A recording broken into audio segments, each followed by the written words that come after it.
रात के 11 बज चुके थे। दिल्ली आगरा हाईवे पर एक टैक्सी तेजी से दौड़ रही थी। ड्राइवर था रामेश्वर सिंह, पीछे पैसेंजर बैठा था। दिखने में पढ़ा लिखा लग रहा था। रामेश्वर खुश था क्योंकि उसे लंबी राइड मिली है और पैसे भी ज्यादा दिए थे। चलते चलते हाईवे पर एक सुनसान जगह आई। पीछे बैठा पैसेंजर बोला, यहीं रोक लो। अगली सुबह न रामेश्वर का पता न टैक्सी का सुराग, बस कुछ किलोमीटर दूर कासगंज की हजारा नहर में मगरमच्छ अपना शिकार खा रहे थे। ये शिकार था टैक्सी ड्राइवर रामेश्वर। रामेश्वर की दोनों किडनी निकाल ली गई, फिर उसकी बॉडी नदी में डाल दी, मगरमच्छ खा लिए। ये काम कर रहा था टैक्सी के पीछे बैठा पैसेंजर देवेंद्र शर्मा। देवेंद्र एक डॉक्टर था जो टैक्सी बुक करता, डेस्टिनेशन बताता कोई सुनसान जगह, जहाँ ले जाकर ड्राइवर की किडनी निकाल लेता। ऐसे करते करते उसने 150 से ज्यादा लोगों को मार दिया।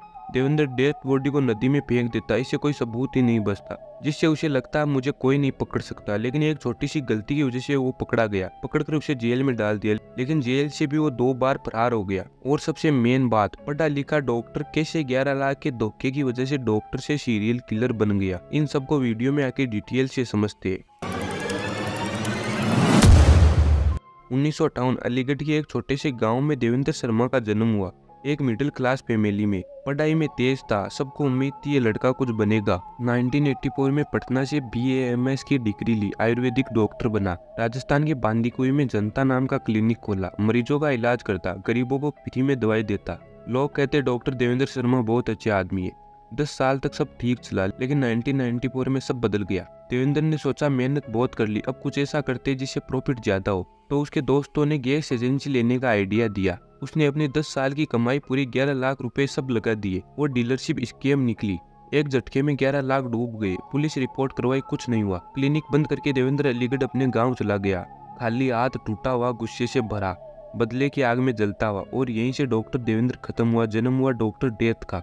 1995 में देवेंद्र के दिमाग में एक ख्याल आया, मैं डॉक्टर हूँ, मेडिकल की अच्छी समझ है, तो क्यों ना इसका फायदा उठाया जाए। अब देवेंद्र अपने दोस्त अमित के साथ मिलकर शुरू किया किडनी ट्रांसप्लांट का अवैध धंधा। एक तरफ गरीब मजदूरों को 30 से 40 हजार का लालच देकर फंसाया जाता, उनकी एक किडनी निकालते। दूसरी तरफ अमीर पेशेंट को वही 30 से 40 हजार वाली किडनी 5 से 7 लाख में देते। बीच का फायदा देवेंद्र की जेब में। गुड़गांव के हॉस्पिटल में फर्जी पेपर बनाकर सर्जरी होती, किडनी निकालते, लेकिन सर्जरी के बाद गरीब डोनर्स की कोई देखभाल नहीं। इसी वजह से कई को इन्फेक्शन हुआ, कई मर गए। देवेंद्र ने अपने लालच के लिए कई गरीब बच्चों को अनाथ बना दिया।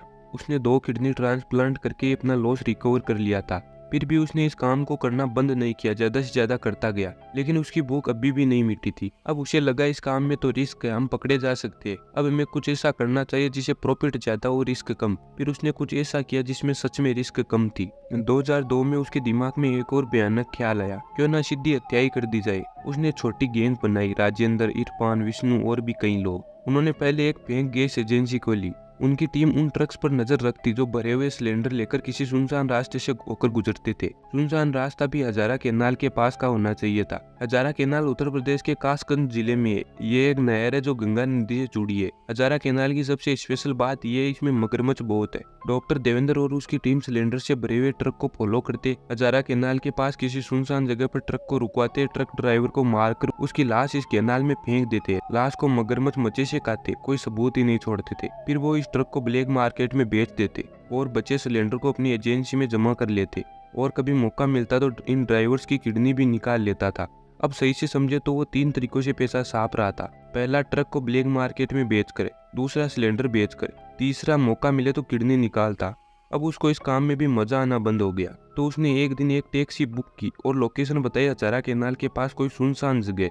टैक्सी जैसे ही सुनसान जगह आई, देवेंद्र ड्राइवर का गला काट दिया, उसकी लाश को केनाल में फेंक दी। इस काम में उसको बहुत मजा आया। अब वो टैक्सी स्टैंड जाता, फर्जी नाम से टैक्सी बुक करता, सुनसान जगह पर रुकवा कर गला काट देता। फिर शुरू होता असली काम, बॉडी से किडनी निकालता, फिर लाश ले जाता हजारा केनाल तक, वो नहर जहाँ हजारों मगरमच्छ थे। लाश फेंकता, मगरमच्छ खाते, कोई एविडेंस ही नहीं बचता। और टैक्सी बेच देता स्क्रैप मार्केट में 20 से 25 हजार में। देवेंद्र फिर से हर हत्या से 3 तरह से कमाई करता। किडनी से 2 लाख, गाड़ी से 25 हजार, कुछ पैसे ड्राइवर की जेब से मिल जाते। 2004 में फिर एक ड्राइवर गायब हुआ। कमल सिंह। वाइफ ने पुलिस स्टेशन में रिपोर्ट दर्ज करवाई। पुलिस ने कॉल रिकॉर्ड चेक किया। आखिरी कॉल की गई थी एक नंबर पर। वो नंबर था देवेंद्र शर्मा का। पुलिस ने पुराने टैक्सी ड्राइवर्स के मिसिंग केस निकाले। हर ड्राइवर की आखिरी कॉल देवेंद्र को। कमल की गाड़ी मिली स्क्रैप मार्केट में। पुलिस ने देवेंद्र की फोटो दिखाई। खरीदने वाले ने देवेंद्र को पहचान लिया। देवेंद्र गिरफ्तार हुआ। पूछताछ में देवेंद्र ने इनकार कर दिया। फिर सबूत सामने रखे तो उसने कबूल कर लिया। उससे पूछताछ की गई। उसने बताया 50 मर्डर तक तो मैंने गिनती की, फिर आगे गिनना ही छोड़ दिया। उसने 125 से ज्यादा किडनी ट्रांसप्लांट की, 150 से ज्यादा हत्याएं, हजारा नहर, मगरमच्छ, सब कुछ बता दिया। पूछताछ करने वाले ऑफिसर इसकी बातें सुनकर हिल गए। पुलिस के सामने बैठा हुआ देवेंद्र शर्मा बिल्कुल नॉर्मल, जैसे किसी और की कहानी सुना रहा हो। अखबारों और टीवी पर खबरें चलने लगी। डॉक्टर डेथ गिरफ्तार, भारत का सबसे खतरनाक सीरियल किलर पकड़ा गया। 2005 से 7 के बीच केस चले। 27 चार्जशीट दाखिल हुई अलग अलग शहरों में, दिल्ली, गुड़गांव, जयपुर। लेकिन दिक्कत ये थी, शव नहीं मिले। मगरमच्छों ने खा लिए थे। बिना शव के मर्डर साबित करना मुश्किल होता है। फिर भी सर्कमस्टेंशियल एविडेंस के आधार पर, मतलब जब किसी केस में सीधा एविडेंस नहीं मिलता लेकिन ऐसी कोई सिचुएशन मिलती है जो ये साबित करती है कि आरोपी ही अपराधी है, इस आधार पर 2007 में फरीदाबाद कोर्ट ने फैसला सुनाया। 7 मर्डर केस में उम्र कैद, 1 गुड़गांव केस में मौत की सजा। इस सजा को बाद में हाईकोर्ट ने उम्र कैद में बदल दी। किडनी रैकेट के केस में 10 साल। देवेंद्र शर्मा को पहले हरियाणा और दिल्ली के मामलों में लोकल पुलिस कस्टडी और कोर्ट रिमांड पर रखा गया। कुछ टाइम तक अलग अलग लॉकअप और जेलों में रहा। फिर उसे राजस्थान वाले किडनी रैकेट में सजा हुई, तब उसे जयपुर सेंट्रल जेल में ट्रांसफर किया गया। यहाँ वो कई साल रहा, खासकर ऑर्गन ट्रैफिकिंग केस की वजह से। यही से उसे पहली बार लंबे समय की कैद मिली। फिर उसे तिहाड़ जेल में शिफ्ट कर दिया गया। लोगों ने सोचा अब तो खत्म हुआ, लेकिन नहीं, अभी और बाकी था। 2020 में कोरोना के टाइम देवेंद्र ने अच्छे बर्ताव के कारण पैरोल मांगी। 20 दिन की पैरोल मिली और 20 दिन में देवेंद्र गायब, कभी वापस नहीं आया। 7 महीने बाद दिल्ली में पकड़ा गया। नकली आइडेंटिटी के साथ रह रहा था, लेकिन 2023 में फिर से पैरोल मिल गई, इस बार 2 महीने की। अब सवाल उठता है, जो बंदा एक बार पैरोल से भाग गया उसे दोबारा कैसे मिली? क्या हमारा कानून इतना कमजोर है? जून 2023 में जेल से बाहर आते ही देवेंद्र ने जो किया वो सबको हैरान कर दिया। वो पहुंच गया राजस्थान के दौसा जिले के एक छोटे से गांव के मंदिर में। लंबी दाढ़ी, भगवा वस्त्र पहने, माथे पर तिलक, हाथ में रुद्राक्ष की माला। नाम रखा संत दयादास महाराज। इसने गांव के लोगों को बताया, जीवन भर तीर्थ यात्राएं की है, अब शांति चाहिए, मुझे इस मंदिर में सेवा करने दो।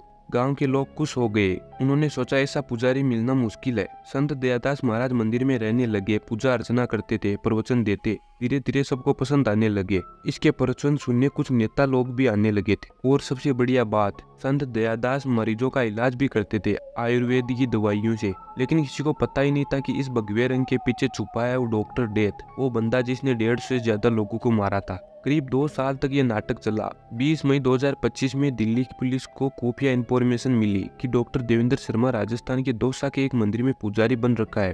टीम भेजी गई, लेकिन एक दिक्कत थी, संत दयादास का लुक बिल्कुल बदल चुका था। लंबी दाढ़ी, बूढ़ा। पुलिस वाले गांव में गांव वालों के बेस में रहने लगे। प्रवचन सुनते, हर हरकत पर नजर रखी जाती। फिर पुरानी फोटो और वीडियो से मैच किया संत दयादास का चेहरा। आंखें, नाक की बनावट, कान, ये नहीं बदले थे संत दयादास के। ये बिल्कुल देवेंद्र जैसे ही थे और पहचान हो गई। देवेंद्र को गिरफ्तार किया गया। आज देवेंद्र तिहाड़ जेल में बंद है, 67 साल का, लेकिन उसके शिकार 150 से ज्यादा गरीब परिवार। तो आज के लिए बस इतना ही। मिलते हैं किसी नेक्स्ट वीडियो में, तब तक के लिए बाय बाय।